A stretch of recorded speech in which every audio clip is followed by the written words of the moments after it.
सजे सवरे कमरे में अब निशा अकेली बैठी थी। महिलाओं का झुंड उससे हंसी चुहल करके जा चुका था।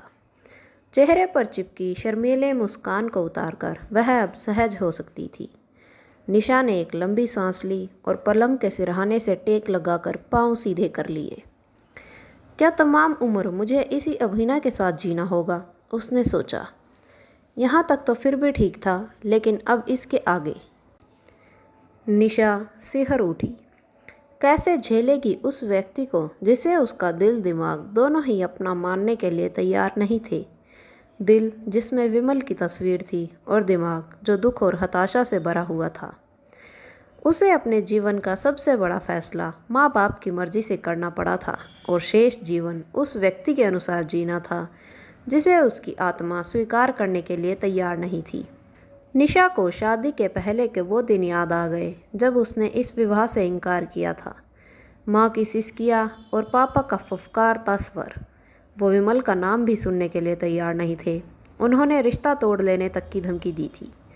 निशा इसके लिए तैयार थी, लेकिन पापा के हार्ट अटैक ने सब कुछ गड़बड़ा दिया।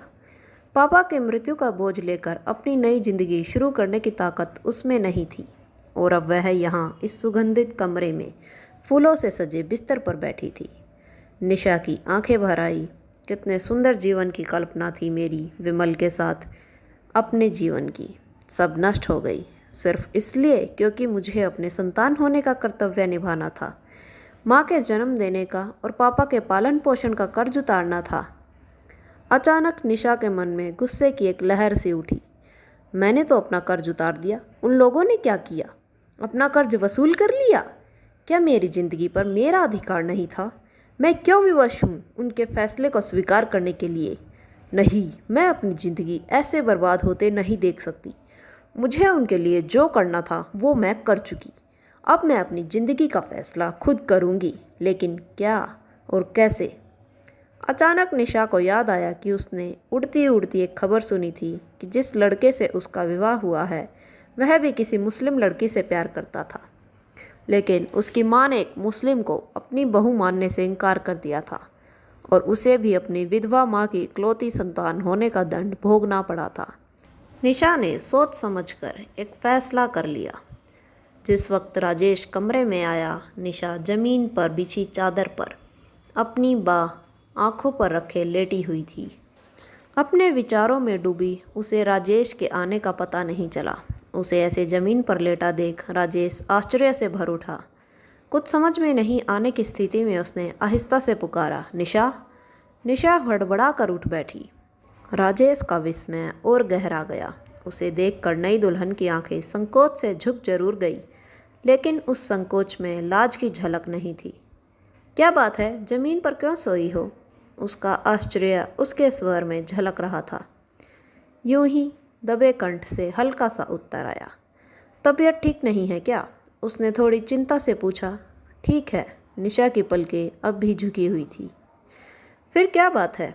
उत्तर में निशा ने अपनी सूनी आंखें पल भर के लिए राजेश के चेहरे पर टिका कर झुका ली। राजेश ने उन सूनी आंखों का अर्थ समझा। वह वही चादर के कोने पर बैठ गया। कुछ कहना चाहती हैं? उसने आहिस्ता से पूछा। जी, कुछ कहना तो चाहती थी, निशा ने झिझकते हुए कहा। तो फिर कहिए ना, उसने आग्रहपूर्वक कहा। लेकिन निशा कुछ नहीं कह सकी। सर झुकाए वह चादर के कोने को मोड़ती खोलती रही। कहिए ना, क्या कह रही थी? उसे चुप देखकर राजेश ने कोमल स्वर में कहा। स्वर की कोमलता ने शायद निशा को थोड़ा आश्वस्त किया। आप शायद किसी लड़की से प्यार करते थे? निशा ने पूछा। राजेश ने जैसे गर्म शलाख छू ली थी। उसका चेहरा विवर्ण हो गया। निशा उसकी फटी फटी आंखों से थोड़ा घबरा गई। उसे उसकी इस प्रतिक्रिया की आशा नहीं थी। वह कुछ कहने के लिए सोचने लगी, लेकिन राजेश ने एक क्षण के बाद ही अपने को स्थिर कर लिया। वह मेरा बीता हुआ कल था। उसका स्वर शांत था। आपको उसके लिए चिंतित होने की जरा भी आवश्यकता नहीं है। मैं आपको वचन देता हूँ, हमारे जीवन पर उसकी छाया भी नहीं पड़ेगी। मैं उसे भूल चुका हूँ, उसने दृढ़ता से कहा। आपको उसे भूलने की कोई आवश्यकता नहीं है। इस बार निशा का स्वर दृढ़ था। आप कहना क्या चाहती हैं? उसके स्वर की कठिनता निशा को चुप करा गई। कुछ पल जैसे हिम्मत बटोरने में लग गए। आप अब भी अपनी इच्छा से जी सकते हैं, वह एक ही सांस में कह गई। क्या? आप क्या कहना चाह रही हैं? मैं कुछ नहीं समझ पाया। राजेश ने कुछ आश्चर्य और उलझन से पूछा।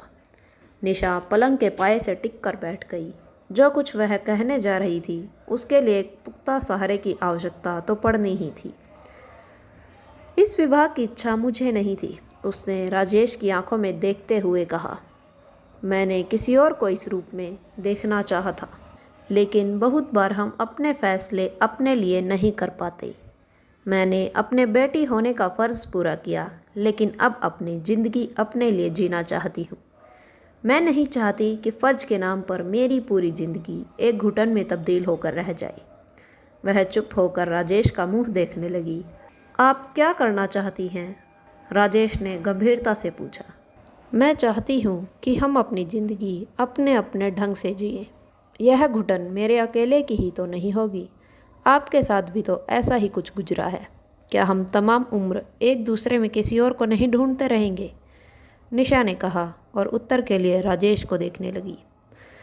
राजेश के मुंह से एक सांस निकल गई। कुछ देर सर झुकाए रहने के बाद उसने आहिस्ता पूछा, आप क्या चाहती हैं? तलाक?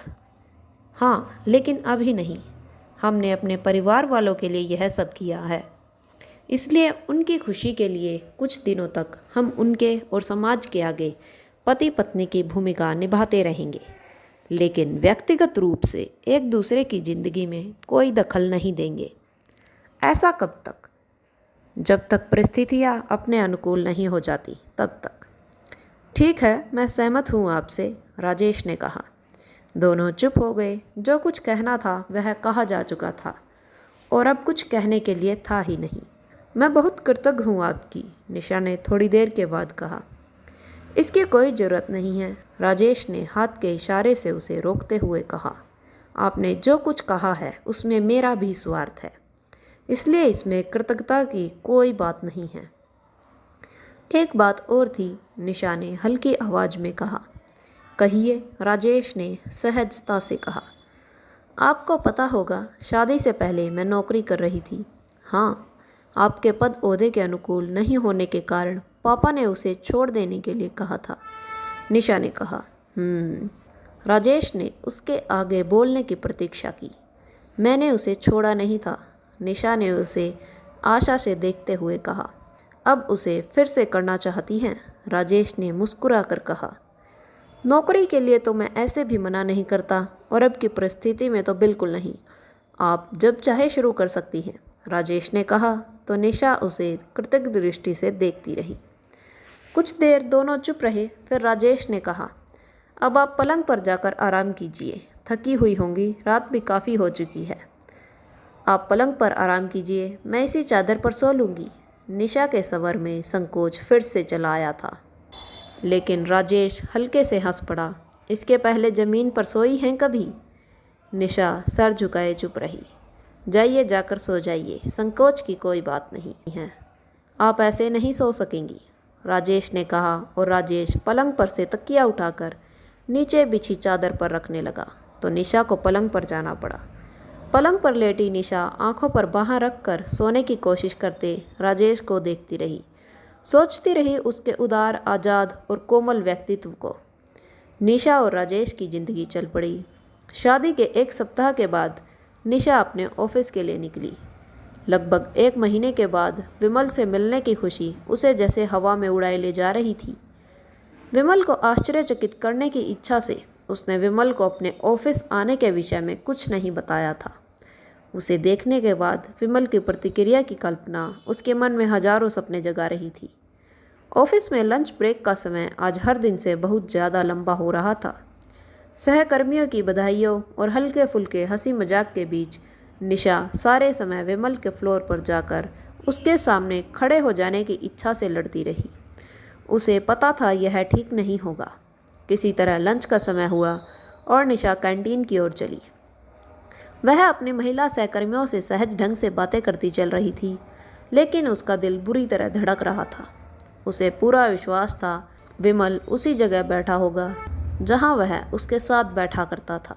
और सच ही विमल उसी कोने में बैठा हुआ था, अकेला, टेबल पर रखे लंच से बेखबर, सामने की खाली कुर्सी को सूनी निगाहों से देखता रहा। निशा की आंखें भर आई, उसके कलेजे में कुछ रुक सा गया, एक साथ खुशी और दुख दोनों शायद। उसका मन विमल के लिए अभिमान से भर आया। अपनी सहेलियों से माफ़ी मांगकर वह विमल की ओर बढ़ गई। उनके चेहरों पर आश्चर्य था, पर उसने ध्यान नहीं दिया। ऐसे भी कुछ दिनों के बाद तो सब कुछ पहले जैसा ही होने वाला था। वह धीरे से विमल के सामने जाकर खड़ी हो गई। तुम? विमल हड़बड़ाकर खड़ा हो गया। तुम यहाँ कैसे? तुमसे मिलने। निशा उसके आश्चर्य का आनंद लेती हुई मुस्कुराकर बोली। मुझसे मिलने? यहाँ ऑफिस में? विमल अभी भी हैरान था। हाँ, क्यों? यहीं तो मिलते थे हम। निशा कुर्सी पर बैठती हुई बोली। वह अब भी उसकी हैरत और चिंता पर मुस्कुरा रही थी। तुम नहीं जानती तुम्हें गले लगाने का कितना मन कर रहा है, पर तुम अब किसी और की हो गई हो, विमल ने उसके सामने बैठते हुए कहा। बहुत बड़ी गलती कर दी तुमने, उसने गंभीरता से कहा। गलती? तुमसे मिलने आकर मैंने गलती की? मेरा मतलब यह नहीं था निशा। तुम ऐसे मुझसे मिलने आई, अब मेरा मन कर रहा है तुम्हें कहीं ना जाने दूँ। लेकिन अब पहले वाली स्थिति तो नहीं रह गई ना। तुम्हारे पति क्या सोचेंगे? विमल ने उसे समझाने वाले भाव से कहा। विमल, तुम तो इस बात के लिए चिंतित हो गई कि मेरे पति को मालूम हो गया तो क्या होगा। अरे इतना क्यों डरते हो? शादी मेरी हुई है, तुम्हारी नहीं, निशा ने आंखें मटकाते हुए कहा। विमल को अपनी गलती समझ में आई। उसने निशा का हाथ पकड़ लिया। मुझे गलत मत समझो निशा, उसने माफ़ी मांगने वाले अंदाज में कहा।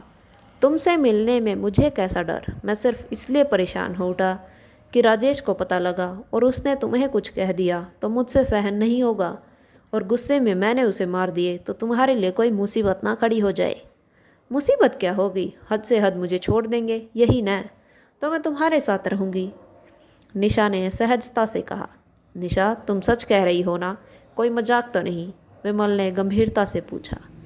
उसने कुछ कहना चाहा, लेकिन निशा ने उसकी बात काट दी।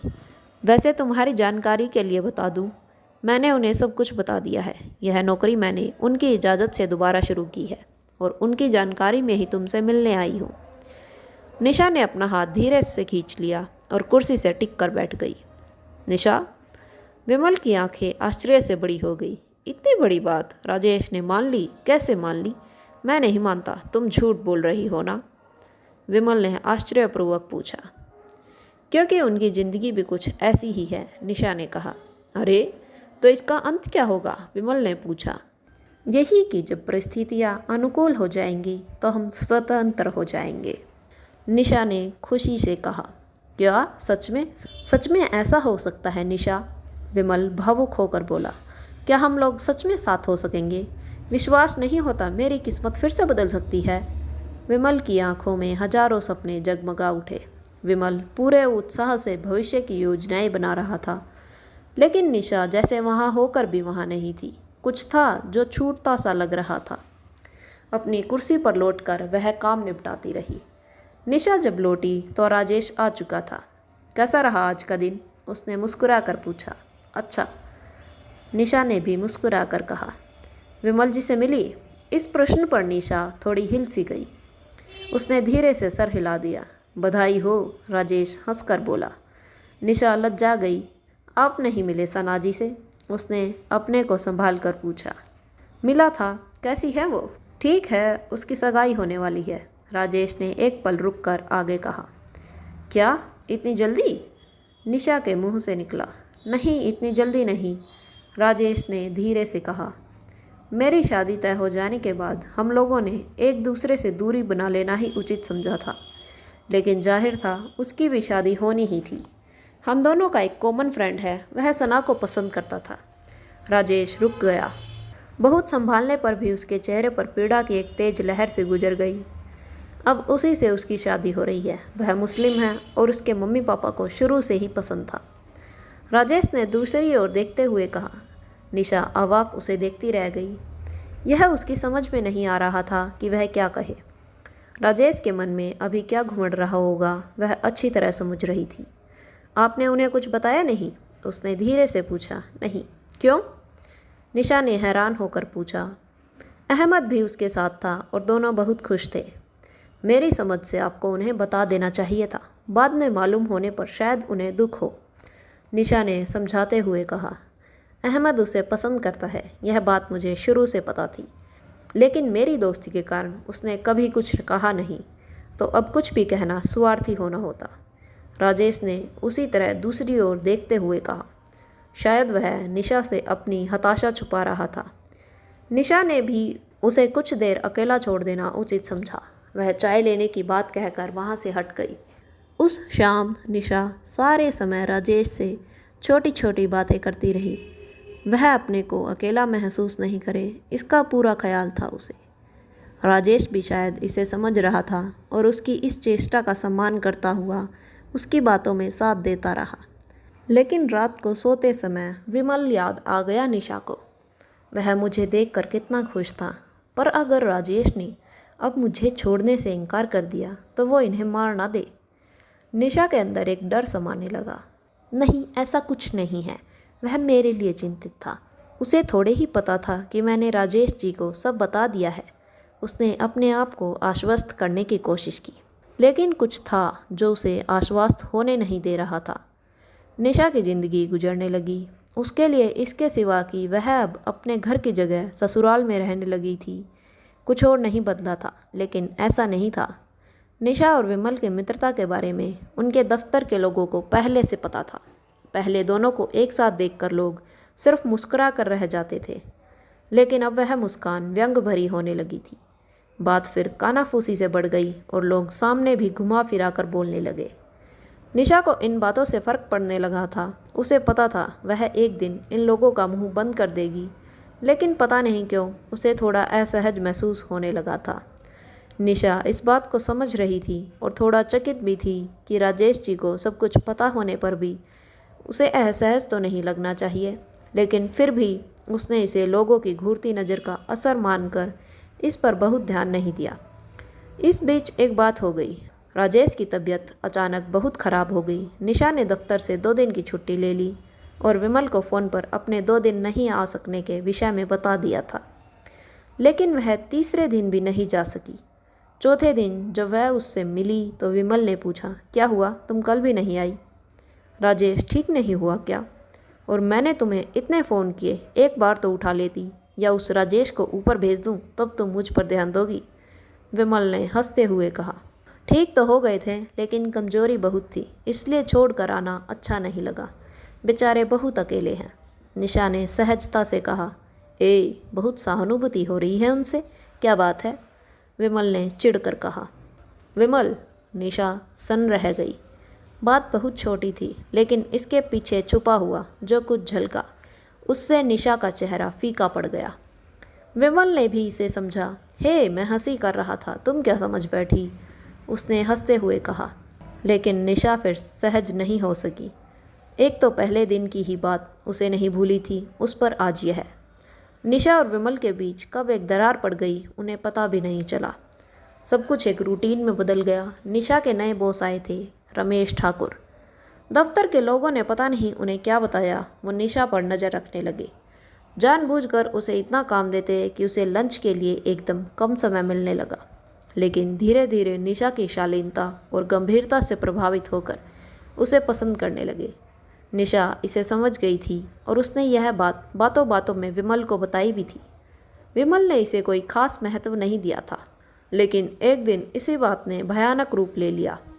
उस दिन जब निशा और विमल कैंटीन में हमेशा की तरह लंच कर रहे थे, तो पीछे के टेबल पर से किसी ने कहा, यह विमल भी पता नहीं किस तरह का आदमी है, एक शादीशुदा औरत के पीछे पागल है, और वह भी ऐसी जिसका कोई ठिकाना नहीं है।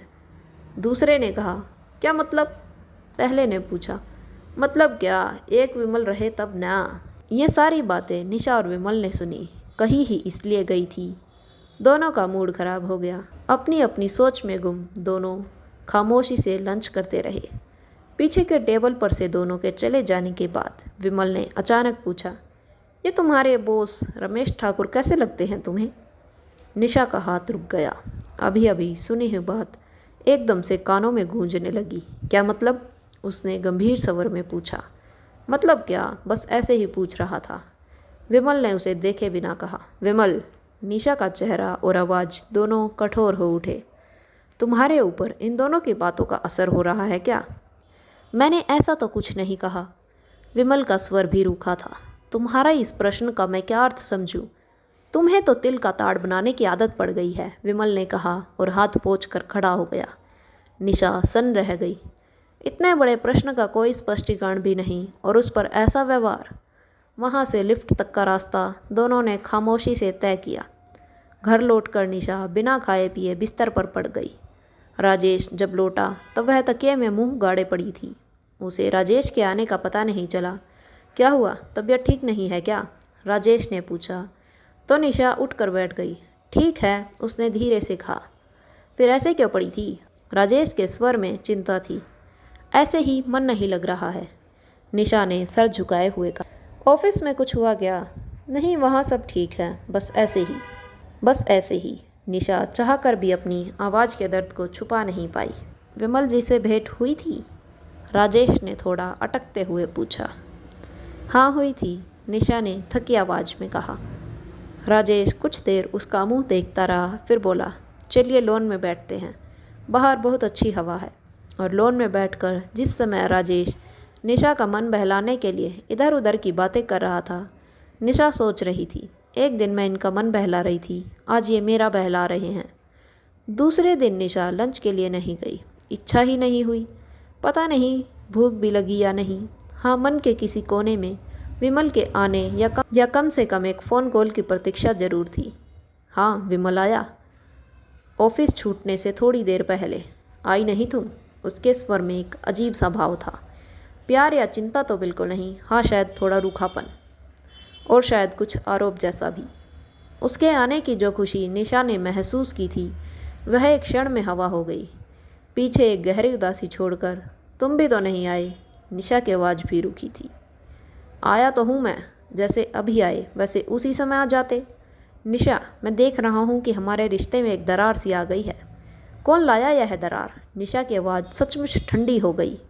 चाहे जिसने भी, मगर ऐसे कैसे चलेगा? मतलब? निशा का दिल जोरों से धड़कने लगा। मतलब? विमल ने बात पूरी नहीं की। तुम रुक क्यों गए? निशा, ऐसी स्थिति से गुजरकर अगर हम लोगों ने शादी कर भी ली तो एक दूसरे को कितना सुख दे सकेंगे? विमल।